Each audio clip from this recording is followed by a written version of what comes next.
जय जगन्नाथ। नमस्कार दर्शक बंधु, प्रेरणा को आपण मन को अनेक अनेक स्वागत। वर्तमान आम भारत वर्ष रे चली मुख्य प्रसंग गुप्तचरी पंथा उपरे मोर आज कविता जन्म माटी को धोका। कविताटी को शेष पर्यंत शुणिबे, भल लगिले लाइक और कमेंट निश्चय करेंगे।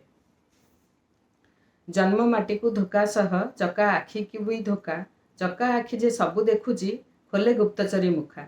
मिछ दुनिया रे गोटिए सत आम श्री जगन्नाथ। जेते षड्यंत्र करिले कि हेब सबू रहे अक्षत। विश्व देवता को अपमान कले भोगिब कुकर्म फल। जीवन कष्ट तंटी अठा हेब मिलबनी बुंदे जल। कन्याटी घरर रतन रखे दुई कूलर मर्यादा। किछि विषकन्या जन्मंती समाजे कलंक हुअंती सदा। जेउ माँ कोले जन्मिछ ता सेबारे मन दिय। तासुना फसल ता पानी पवने गढ़ा तुमर ए देह। क्षिप्र गतिरे समाज बदले बदलंती युवपीढ़ी। सुपथगामी करंती मंगल विकासर सीढ़ी चढ़ी। विश्व सारा केते सफल महिला अरजी छंती सुनाम। स्वाधीनता संग्राम ठू ज्ञान विज्ञान रे सर्वाग्रे तांकरी नाम। कल्पना चावला सुनीता विलियम्स महाकाशचारी हेले। सोफिया व्योमिका ऑपरेशन सिंदूर रे सेनार मंग धरिले।